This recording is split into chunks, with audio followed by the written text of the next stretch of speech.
Кешірім. Кешірім жолын ұста, дұрыстыққа бұйыр, білместіктен аулақ бол. Ағраф сүресі 199 аят. Құран кәрімде жазалау сөзі 117 рет келсе, кешірімді болу, кешіру жайлы 2 есе көп айтылған, яғни 234 рет кездеседі. Бұл көрсеткіштен Құранда жазалаудан көрі кешірімділікке үлкен мән берілгенін білуге болады. Ислам дінінің талабы бойынша араздасқан екі мұсылманның өкпе реніші 3 күннен аспауы керек екен. Ол үшін сіз ренішіңізді ұмытып, шын жүректен Алланың ризашылығы үшін кешіруіңіз керек. Ал біздер қайтеміз? 40 жылғы өкпе ренішті арқалап алып, батпандай ауыр салмақты ауруға айналдырып болғанша әлгі реніштен арылмаймыз. Менің түп сана сабағыма қатысушылар біледі. Түп сана тазаланбай, аффирмация айтудың пайдасыз екенін. Түп санадағы қоқысы шығарылмай, арманын орындау мүмкін емес екенін. Ал тазалану дегеніңіз осы өкпе, реніш, қорқыныштардан арылу. Басқа түгілі біздің түп санамыз өзімізді 9 ай көтеріп дүниеге әкелген, қанаттыға қақтырмай, тұмсықтыға шоқтырмай өстірген ата-анамызға өкпе ренішімізді сақтап қойған өзіне. Адамдармен жайдан-жай араласа бермей, зерттеп жүргенді жақсы көремін. Бір жігітті танимын. Айтыстың жанкүйері, көрген кезде аман сәлеміміз түзу. Қателеспесем, мектептен кейін оқымаған, бірақ сөйлегенде сөздің майын тамызады. Өте пысық, өте бай. Мен әр адамның тыныс тіршілігіне қарап отырып, жолының ашық, жабық екенін шамалай алам. Жаңағы танысым бір жұмбақ болды маған. Қатты жомарт емес, көпшіл деп те айта алмаймын, бірақ жолы болғыш. Жақында ұшақта кездесіп қалдық. 1 сағаттық әңгімелесу барысында оның бір ауыз сөзі арқылы сұрағымның жауабын таптым. Ол, мен анамның көзінен сүймей ұйықтамаймын, анамның батасын алмай үйден шықпаймын деді. Қандай керемет! Алланың нұры анасының разылығын алған адамға жаумағанда кімге жаусын? Ата-анасының разылығын алуға ұмтылатын парасатты ұрпақты Алла бәрімізге нәсіп еткей. Ақтау техникасы деген бар. Ата-анаңыздың сізді өкпелеткен, ренжіткен кездеріне 70 түрлі ақтау жазып, ақтап алу техникасы. Осы тапсырма берілгенде сабаққа қатысушылардың басым бөлігі менің ата-анама деген ешқандай ренішім жоқ, не деп ақтап аламын деп азар да безер болған. Кейін техниканы орындаған кезде түнімен жылап шыққандарын айтты. Бұл не деген сөз? Сіз ата-анаңызға ренжімейсіз, мен сенемін. Арғы дүниелік ата-анама ренжімек түгілі мен оларға қарыздармын дерсіз. Бірақ сіз бала күніңізде ренжігеніңіз анық қой.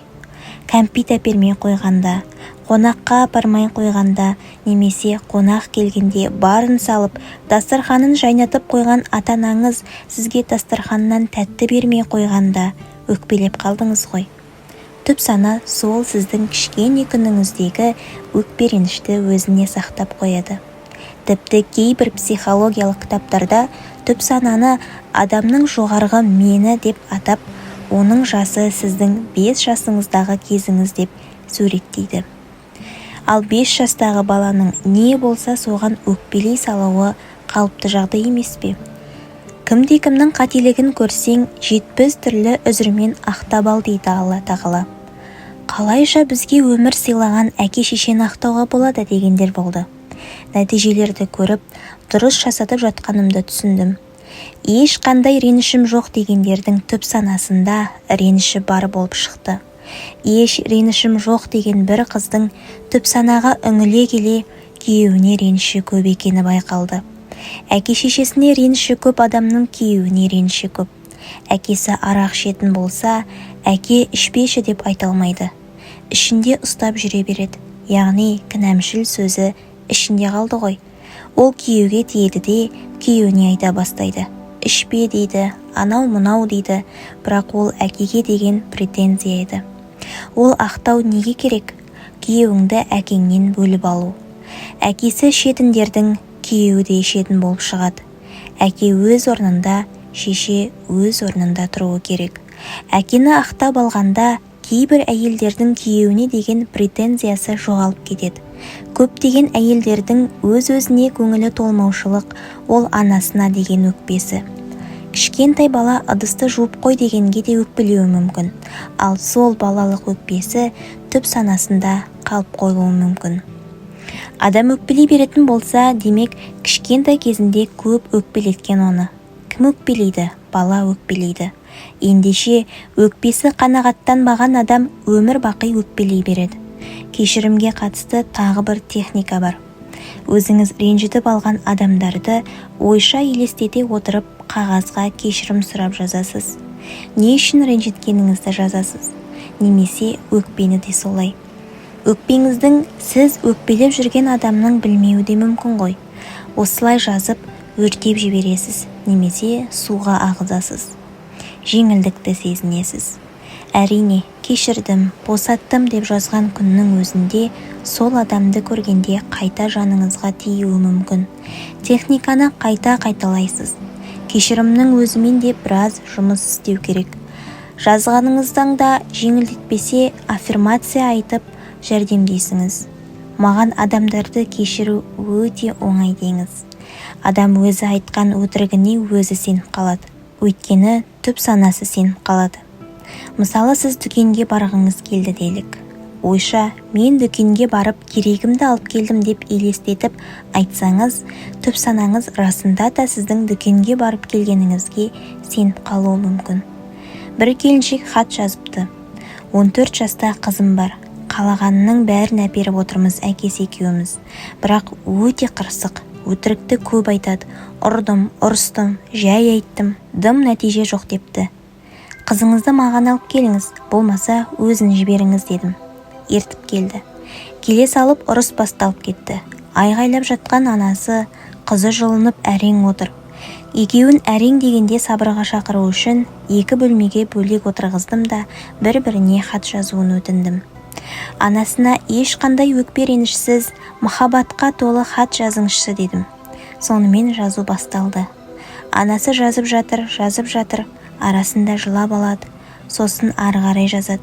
Қыз әлі қырсығып отыр. Менің оған жазатын ештеңем жоқ деді басында. Сосын қаламды алды, бір ғана сөйлем жазды. Анаңа өз қолыңмен берші, қазір шақырайын деп өтіндім. Сол сәтте көзінен бір тамшы жас үзіліп түсті. Сіз апарып беріңізші, мен ұяламын деп жылап жіберді. Анасына хатты апарып бердім. Ашты, оқыды. Сосын отыра қалып, ол да жылады. Хаттың ішінде бір-ақ ауыз сөз жазылған екен. Мама, мені құшақтаңызшы. Мен сізді қатты сағындым. Күн сайын ұрыс ести бергеннен шаршаған қой байғұс қыз. Жалпы баланың қырсықтығы, бұзықтығы маған мейірім керек деген сигнал. Осы жағдай менің өзіме қатты ой салды. Мен өз қызымды ойладым.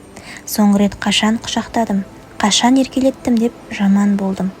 Көшеден көршіні көріп қалсақ, асты үстіне түсіп жағдайын сұраймыз. Тойға барсақ, туыстардың көңілі үшін өтірік болса да күліп отырамыз. Достарымыздың көңілін көтеру үшін бар жылы сөзімізді арнаймыз. Ал жақындарымыз ше?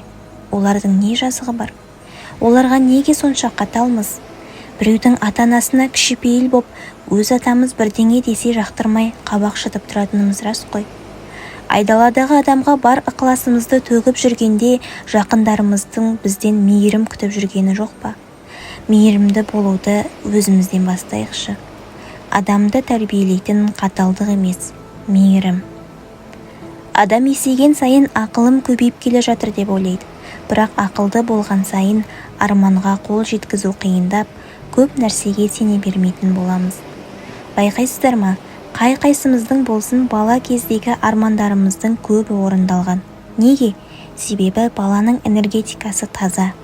Олар ешкімді жамандамайды, ешкімге ренжімейді, ешкіммен ұрыспайды. Ренжіп қалса ренішін тез ұмытып қалады. Періште айтса қабыл болады, періште жол қарап еді, қонақ келді деп өзіміз де талай айттық. Көп жағдайда неге тілегіміз қабыл болмайды? Себебі жаратушыға айтып жатқан арызымыздың жолын өзіміз жауып тастаймыз. Блок көп, негатив көп. жаман энергетика көп. Шашымыз кірлесе жуамыз, үйіміз кірлесе тазалаймыз, киім кірлесе жуамыз. Ал жан дүниені ше? Оны тазалаудың жолы көп. Оның ең бастысы өзімізді ренжіткен адамдарды кешіру. Қанша қиын болса да кешіріңіз, сонда өз жолыңыз ашылады. Кешірім жүректі жұмсартады. Кешірім денсаулықты нығайтады. Кез келген ауырып жүрген адаммен сөйлесіп көріңізші, әйтеуір біреуге реніші бар. Кешірім бақытқа да, байлыққа да жол ашады. Сосын өзіміз ренжіткен адамдардан кешірім сұрау. Ол да блок. Өзіміз білмейтін әңгімеге араласпау керек. Қорқынышты жаңалықтардан, кинолардан миды таза ұстау керек. Жүрегімізге жақын қабылдайтын ауыр сериалдарды қарамау. Кісінің көңіліне келетін ауыр сөз айтпау. Біреу тиісіп жатса жауап бермеу. Осы дүниелерді қиын болса да әдетімізге айналдырып үйреніп алсақ, көп тілегенімізге қол жеткіземіз. Тазалықты балалардан үйренуіміз керек негізі. Басқа адамдарға қатысты әңгіме айтарда еш себебін білмей сөгуге, жамандауға әзір тұрамыз. Бір мысал. Әдебиеттен беретін апай сабақ айтып тұр. Бір күні теңіздің үстінде жүзіп келе жатқан алып кеме аударылыпты. Құтқарушы қайық келгенде ішінде жалғыз орын бар екен. Күйеуі қайыққа секіріп мініп, ал әйелі суға батып кетіпті. Бірақ батып бара жатып бір ауыз сөзді айқайлап айтып үлгеріпті. Қалай ойлайсыздар, әйелі не деп айтты? Деп сұрақты қоймай жатып, оқушылар сен оңбағансың, мен сені жек көрем, еркек емессің деп айтқан шығар деп шуылдапты. Тек бір бала ғана үндемей тыңдап отырып, шу басылған соң, балаға дұрыстап қарашы деген шығар дейді. Мұғалім таң қалып, сен оны қайдан білесің десе, менің анам қайтыс болып бара жатып, әкеме солай деген болатын деген екен. Класта үнсіздік. Бәрінің көзінде жас. Мұғалім әңгімесін жалғастырып жатыр. Сонымен кемеден аман қалған еркек қызын өсіріп, ұзатып, артынша қайтыс болған екен. Әкесі қайтыс болған соң, қызы оның күнделігін тауып алыпты. Ол жерде әйелім екеуміз үлкен қаладан емнен келе жаттық. Дәрігер маған әйеліңіздің 2-3 күн ғана уақыты қалды. Ішкі органдары түгі қалмай езіліп біткен. Жүрегі әрең соғып тұр деді. Бұл өте қатты ауыр соққы еді. Себебі мен оны қатты сүйдім. Қайтып келе жатқанда қатты дауыл тұрып, біз келе жатқан кеме аударылды. Құтқарушы қайықта жалғыз орын болды. Әйелім қаламын деп шешті. Мен өлімнен тіпті қорықпайтын едім, бірақ қызымды ойладым. Титтей сәбиді ойлап, қайыққа мініп кете бердім, деп жазылған екен. Біз көбінесе адамдарды танымай жатып жек көреміз. Көзімізбен көрмеген нәрсені талқылаймыз. Біреу қателік жасаса, сондай қателікке оны итерген не екен деп бас қатырып жатпаймыз. Керісінше одан сайын табалап, күнә арқалап жатамыз. Ауылда отырып алып, Алматыда жүрген біреуді өсектейміз. Әлдекімнің қоқсығын әңгіме қылып, миымызға кіргізіп, өз әлемімізді лайлаймыз. Сондықтан өзгеге қатысты пікір айтарда, ол адамның орнына өзіңізді қойып көріңіз. Ауызға ие болғанымыз абзал. Ал біліп-білмей жамандап қойған адамдарыңыз болса, олардан тікелей сұрауға шамаңыз жетпесе, ойша кешірім сұрауға болады. Яғни кімді жамандасақ, сол адамның хақысына кіреміз. Мәселен, әлдебіреумен сөзге келіп қалып, я болмаса көңілімізге жақпай қалса, оңбаған, ұятсыз деп, тіпті одан да зорғысын айтып үлгереміз. Ал дәл сол ашыланып тұрған сәтімізде мәселенің байыбына бара алмай жатамыз. Бала тәрбиелеп отырсыз ба? Күні ертең сіз қазір табалап отырған адамның күйі өз басыңызға келмесіне кепіліңіз бар ма? Балаңыздың баласы не болады? Сондықтан ашумен айтқан сөзіңіз болса, сөзіңізбен, ісіңізбен ренжітіп алған адамыңыз болса, өзінен кешірім сұраңыз. Сұрауға әлі де тәкаппарлығыңыз бой бермей тұрса, ойша сұраңыз. Өзіңізді жұмсартыңыз. Нахл сүресінде шындығында ол Алла тәкаппарларды ұнатпайды деген. Ендеше көркем мінезді болуға ұмтылайық. Ренжітіп алған адамдарыңыз үшін дұғада болыңыз. Мен де ойша кешірім сұраймын. Алла тағалам мені кешір. Кімді өсектедім, кімнің хақысына қалдым, бәрі кешірсінші. Біреуді ғайбаттап сеніміңді ақтамасам кешір деймін. Яғни біз мұндай иілуімізбен, осындай әрекеттерімізбен көрінбейтін хақыдан құтыламыз. Әрине, елдің бәрін қан қақсатып алып, кешірім сұрап күнәмді жуып шайып алам деген де болмас. Сондықтан көрінетін хақыдан сыйлық беріп кешірім өтін. Өкпелеткен, ренжіткен адамдарыңыздан кешірім сұраудан намыстанбаңыздар. Алла тағала қасиетті Құран кәрімнің Ниса сүресі 36 аятында Аллаға құлшылық жасаңдар, оған ештеңені ортақ етпеңдер. Ата-аналарыңмен, туыс-туыстарыңмен, жетімдермен, қамқорлықты керек қылған адамдармен, алыс жақын көршілеріңмен, достарыңмен, қол астарыңдағы қызметшілермен жақсы араласыңдар. Алла барлық таңдайсыған мақтаншақтарды жақсы көрмейді деген. Ислам дінінде кісі ақысына ерекше мән берілген. Тіпті ширктен кейінгі кешірілмейтін күнәлардың қатарына жатқызылған. Себебі адам ақыретке кісі ақысын арқалап баратын болса, ақысы кеткен адам мен оны кештім демейінше Алланың да кешірмейтіні айтылған. Адамдар қай кезде күнә жасайды? Өмірде ең жаман адам кім? Өтірікшілер, зинақорлар, ішкіштер дейді. Ал ең жаманы ұрылар екен. Өйткені олар ешкім көріп тұрған жоқ деп ұрлайды. Яғни олар Алланың бар екенін мойындамайды. Яғни имансыздар. Біз бәрін бақылап тұрған Алланың бар екенін шын білген кезде, Алланың әмірінсіз жерге бір тал жапырақта түспейтінін білген кезде жаман сөз сөйлемейміз. Мәселен, бөтен адам отырса сырымызды айтпаймыз ғой. Демек, оңаша отырсың ба, әр ауыздан шыққан сөзге абай бол. Түп санаң естіп отыр, жазып қояды. Ол аздай, соны шақырады. Мәселен, жоғарыда айтып өткенімдей, бала көтере алмай жүрген адамдардың көбі, біреуі балалы болса, түрі бұзылып, көңілге түсіп кетеді. Әсіресе сол үйдегі жас келіндер босанса, болды, мен тумаймын дейді. Сен бала көтере алмай жүрсің, ал біреудің бала көтергені қуаныш. Бірақ ол саған қуаныш сыйлап тұрған жоқ. Ол сенің қызғанышыңды, тәкаппарлығыңды оятып тұр. Біліңіз, қызғаныш сәттілікті жояды. Қызғаныш жетістікті жояды. Өкпе реніш денсаулықты жояды. Өткенге деген реніш болашағыңды жояды. Алла тағала өткен іске өкінгендерді жек көреді дейді. Сондықтан қателігіме де, қуаныш қайғыма да шүкір. Қабылдадым, тәуба деп те үйрену керек. Кешірім техникасына қатысты тағы бір айтатын жағдай көрінбейтін хақылардан кешірім сұрау. Дұғаның үлкені Алла тағала менің біліп-білмей жасаған күнәларымды кешірі дейді.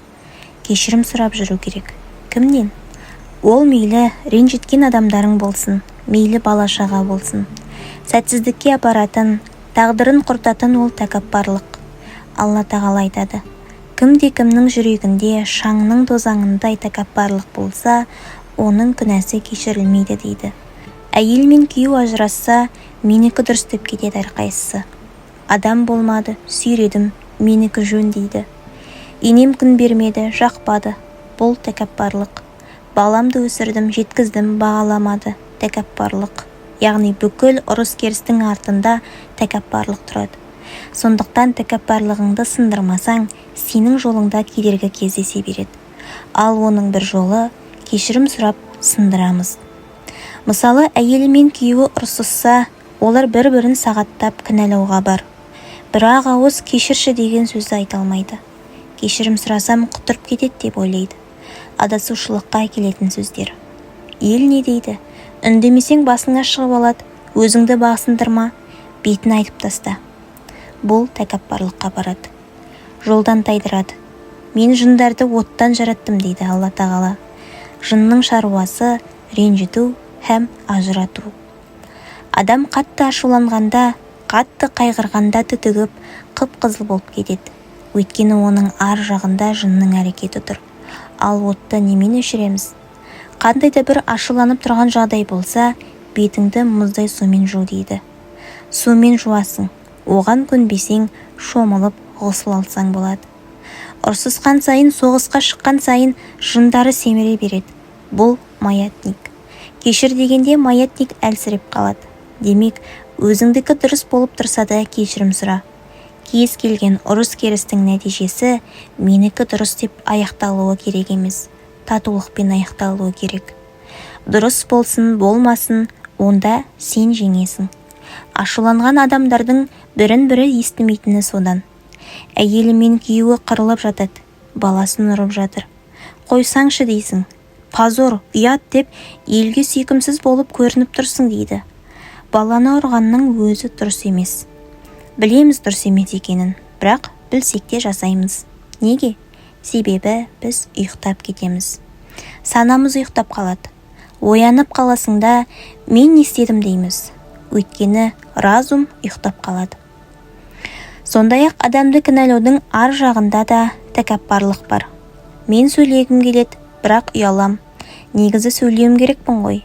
Мен неге сөйлемей тұрмын деген сынды ұялудың ар жағында да тәкаппарлық бар. Мұнда ешкімді күнәлаудың қажеті жоқ. Тек тәкаппарлық арқылы өзіңнің потогыңды жауып тастайтыныңды ұмытпа. Ата-ананы ақтаудың артында да тәкаппарлықтан аса алмай жататындар бар. Мысалы, бір қыз айтады, мені апам баққан деп. Білсек, анасы жұмыс істейтін болған соң баласын тастайтын жер болмаған, ал әкесі тастап кеткен. Осылайша қызын апасына бақтырған ғой. Мен оны қатты сағындым, іздедім, бірақ ол маған келмеді. Ал оған деген менің сағынышым жүрегімді теседі дейді. Тағы бір қыз жазды. Мені босанатын үйде тастап кетті. Анамның түрінде білмеймін деп. Енді бір қыз жазыпты. Мен әкемді ақтай алмадым. Ол мені іздеп келмеген. Мені тастап кетіп қалған. Ал оны қалай ақтаймын деп. Бірақ оның жанында туған әкесі зорлаған қыздардың арасында да әкесін ақтап алғандар бар. Елдер айтады, қалай зорлаған әкесін ақтап алған деп. Алла тағала әке шешеңе қарап тіпті туф деме деген. Бұл Алланың бізге берілген бұйрығы. Оның жанында ренжу деген не? Міне, психологияның түп тамыры сол жерден басталады да. Алла тағала кешіріп жатқанда біз кешірмейтін кім біз? Кешірмесең, кешірілмейсің. Өзімізде де жетіп жатыр ғой күнәларымыз. Кешке дейін өсек айтамыз. Бала шағамызға ұрсып тастаймыз. Талай адамды талқыладық. Талай адамның хақысына да кіріп кеткенбіз. Ал сөйтіп отырамызда адамдар неге ақтап алғысы келмейді дейміз. Өйткені өкпе реніш деген нәрсе ауыр жүк. Ал адамдар неден қорқады? Адамдар сол жүк кетіп қалған соң орнын немен толтырамын деп қорқады. Яғни босап қалудан қорқады. Оларға одан да біреуді кінәлап, ренжіп отырған пайдалырақ сияқты. Сол үшін де ешкімді ақтағысы келмейді. Жаңағы өкпереніштің орнын, яғни кеңістіктен, бостықтан қорқады да. Мысалға, өмір бақи ренжіп келеді де, енді реніштің бәрін ұмытқасын, оның орнын бір нәрсемен толтыру керек қой. Содан да басқа немен айналысатынын білмейді.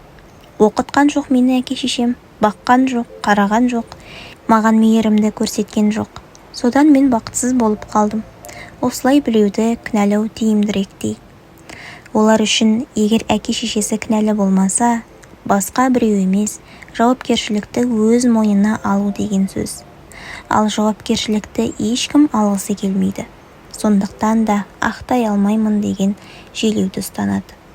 Әрине ақтай алады, тек жауапкершілікті саналы түрде алғысы келмейді. Кеңістікті немен толтырам деп қорқақтайды. Мынадай да жағдай болды.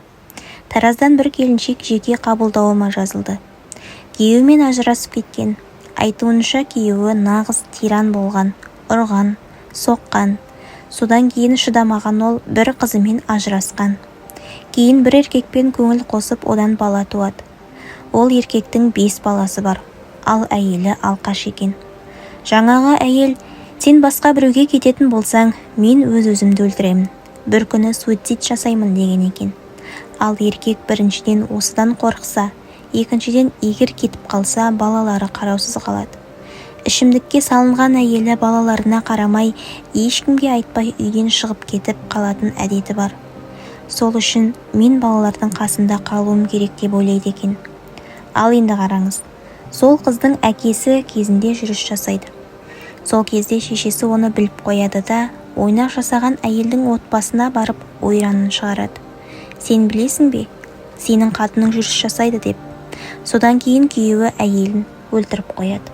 Содан бір күні менің пациентіме көрші әйел айтады: сенің мамаң болмағанда тып-тыныш жүретін едіңдер ғой, бәрін құртты ғой деп. Яғни осы жайт менің миымда қалып қалған. Мына еркектің әйелі де өліп қалама деп қорқамын. Осы еркекпен қалайын ба, қалмайын ба білмей тұрмын.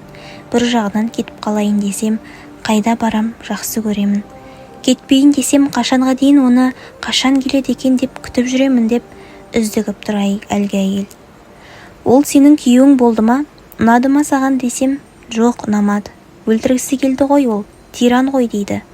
2 қызы бар бірінші күйеуінен. 2 қызың бар, шыныңды айтшы, сен күйеуге тисем, қыздарыңа тиеседі деп қорқасың ба десем, иә, қорқамын дейді. Қарасаңшы енді, қорқамын деп тұр. Бірақ бұл еркек өзінің тапсырысы ғой. Маған келіп кетіп жүрген еркекті не істеймін? Қуып жіберейін бе? Маған нормальный еркек керек дейді. Бірақ саналы түрде өзімен тұратын еркекті қаламайды. Мен де пендемін. Қателіктерім көп болды. Тіпті бір кездері кейбір адамдар менен сырт айналды. Өз айналамнан бастап өте қатты кінәлаулар бола бастаған соң, мен түні бойы дұға тіледім. Аллам, менің абыройымды арттыршы деп. Осыншалық күнәһар, оңбаған, нашар адам болсам да менің абыройымды арттыршы. Мен осы қателіктерді қайтып жасамауға уәде берейін. Бірақ маған бір мүмкіндік берші дедім. Қазір менің айтыстарымның ютубтағы видеолардың қаралымы 10-15 мың болса да, психологиялық сабақтардың, көрсетілімдердің қаралымы 500 мыңға дейін жетіп жығылады. Мен айтыскер ақын ретінде зал толы адамды жинай алмаған болсам, ол адамдар тек менің ақындығыма келіп отыр. Ал қазір мені тыңдайтындар, менің тренингіме келетіндер мені тұтасымен қабылдаушылар. Сондықтан өз тәкаппарлығыңызды өзіңіз сындырмайынша басқа біреудің келіп сындыруын күтпеңіз. Өз тәкаппарлығыңызды өзіңіз сындырып үйреніңіз, мойындап үйреніңіз. Басқалардың сізден артықшылығын мойындап үйреніңіз. Әсіресе өзінің енесін дұшпан көретін адамдар оның артықшылығын да минусқа жіберіп отырады. Дәлірек айтсам, енем тамақ істесем жағаласып жүреді дейді. Негізінде мен тамақ істегенде енем көмектесіп жанымда жүреді деген қандай ғанибет. Ал бірақ біз тәкаппарлық кезінде плюстың өзін минус қылып көреміз. Ендеше тәкаппарлығымызды өзіміз сындырған кезде Алла тағала бізге нығмет береді. Өте көп нығметтер береді. Елдің бәрі еңбек етпей-ақ жайдан-жай байып кетті дейсіз бе? Ниетті таза ұстаса ғана адам байиды. Амалдан ниет жақсы дейді. Ал ниеттену үшін оның жолдары бар. Мысал үшін дұғамды айтайын. Я Аллам, егер менің білімім пайдалы болса, маған берекелі байлық бер деп дұға тілеймін. Яғни мен қазір алып жатқан дүние, жаратып жатқан ақшамның берекесі бар ма жоқ па, мен осыдан байқаймын.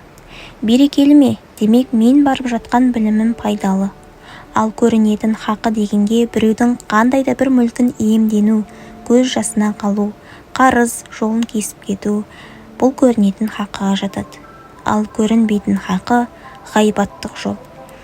Біреуді ренжітіп алып, хақысын өтемей, сен жәннатқа да кіре алмайсың. 1000 жерден тақуа болсаң да. Мысалы, сен біреуді жылатып, қарызын алып, жолын кесіп, намазға келіп тап-таза болып кете салсаң, оның көз жасына жауап әйтеуір бір беріледі.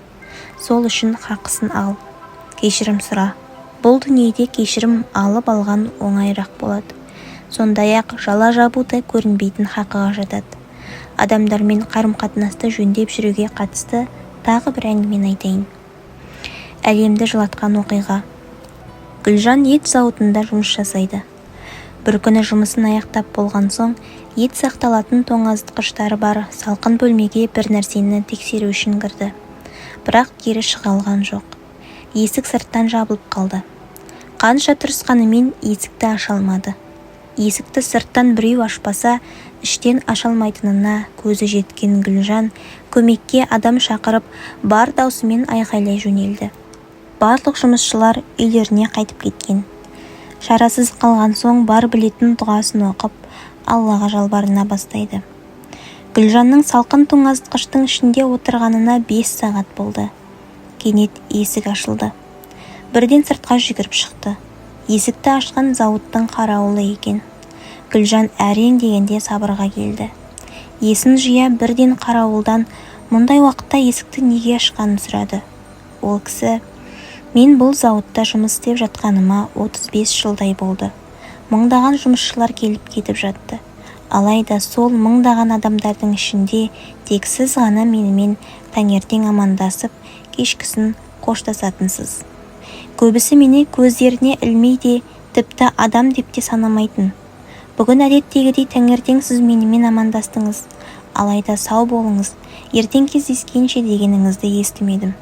Тек сіздің маған деген қарым-қатынасыңыздың арқасында өзімді адам ретінде сезінетінмін. Бірақ бүгін сіздің қоштасу сөзіңізді естімегендіктен қобалжып, сізге бірдеңе болып қалды ма екен деп қатты уайымдадым. Міне, сондықтан мен фабриканы түгел тексеруге шықтым. Күдігім расталып, сіз мына салқын бөлмеде қамалып қалыпсыз, деді. Айналаңыздағы барлық адамды сыйлап, қарым-қатынасыңызды үзбеңіз. Қателігіңіз болса, кешірім сұрап түзеңіз. Себебі сіз ертең не болатынын білмейсіз. Ата-анаңызды 70 түрлі үзірмен ақтап ал дедік. Дәл солай сізді ренжіткен кез келген адамды ақтап алуға болады. Ұрғанды да, зорлағанды да, қорқытқанды да ақтап аламыз. Ақтауға келмейді дегендей жағдай болса, қалам алып, қағазға сол адамға хат жазамыз. Әкеміз бе, шешеміз бе, ағаңыз ба, кім сізді ренжітті, сол адамға хат жазасыз. Және сол адамның атынан өзіңізге хат жазыңыз. Мәселен, әкесі тастап кеткен қыздар өзіне былайша хат жазуына болады. Қызым, мен сені тастайын деп кеткен жоқпын. Менің екінші отбасым болды. Сол сәтте шешім қабылдай алатындай шамам болмады. Кешір деген секілді хат жазасыз. Немесе сізге кішкене күніңізде қол көтерген анаңыздың атынан: мен баланы қорқытып тәрбиелеу керек деп түсіндім. Менен қорықса пысық болады деп ойладым деген секілді анаңыздың атынан өзіңізге хат жазасыз. Кез келген адамның ісін, әрекетін кешіре алмай жүрсеңіз, Алла тағала қаншама күнәмді кешіргенде менің Алла разылығы үшін сол адамды кешіруге неге күшім жетпейді деп сұрақ қойыңыз. Жауабы өзіңізге ұнайды. Пайғамбарымыз саллаллаху алейхи уассалам кішілерге мейірімді болмаған, үлкендерімізге құрмет көрсетпеген адам бізден емес дейді. Ал ата-анасына реніші бар адамның жеке өмірі де жақсы бола бермейді. Сондықтан мүмкіндіктеріңіздің келген жеріне дейін ата-ананы ақтап алыңыздар. Алланың елшісі саллаллаху алейхи уассалам: Алланың разылығы ата-ананың разылығында, Алланың ашуы ата-ананың ашуында деген. Көрдіңіз бе? Ата-анаңызды ренжіту арқылы, кешірмеу арқылы Алланың қаһарына ұшырауға болады. Исра сүресінің 23-24 аяттарында Раббың өзінен басқаға құлшылық қылмауларыңа және ата-анаңа ізгілік жасауларыңа бұйырды. Егер олардың біреуі не екеуі қартайса, ол екеуіне тух деп те айтпа. Оларға дауыс та көтерме. Оларға тек жақсы сөз сөйле. Оларға мейірімділік пен кішіпейілділіктің қанатын жайып, Раббым кішкентайымда мені тәрбиелеген секілді оларға сен де рахмет деп айт, дейді Алла тағала. Енді ойланыңыз. Алла тағала ұлықтаған адамдарды сіздің ренжітуге, кешірмеуге хақыңыз бар ма?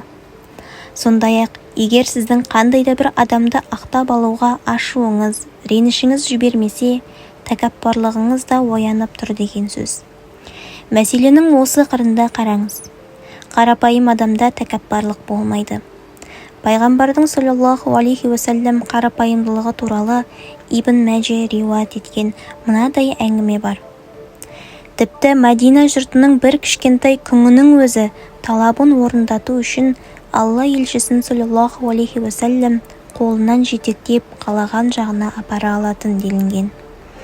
Ал бүгінде ақтап алу түгілі екі бауырдың дүниеге таласып, сот табалдырығын тоздырып жүргендерді де естіп жатырмыз. Егер етене жақын адамыңызбен қарым-қатынасыңыз қисық болса, ақша келеді, басқа келеді деп армандамай қойсаңыз да болады. Келген күннің өзінде бір жағыңыз қисайып тұрады. Сондықтан бауыры, туған туысымен қарым-қатынасына сызат түскен жандар түзеңіздер. Кешіріңіздер, ақтап алыңыздар. Алла елшісі саллаллаху алейхи уассалям былай деген: мұсылман адамның бауырына сырттай жасаған дұға тілегі қабыл болады. Оның басында арнайы белгіленген періште тұрады. Кісі бауырына қайырлық тілеген кезде белгіленген періште «Әмин, саған да сондай қайырлық болсын» деп тілейді екен.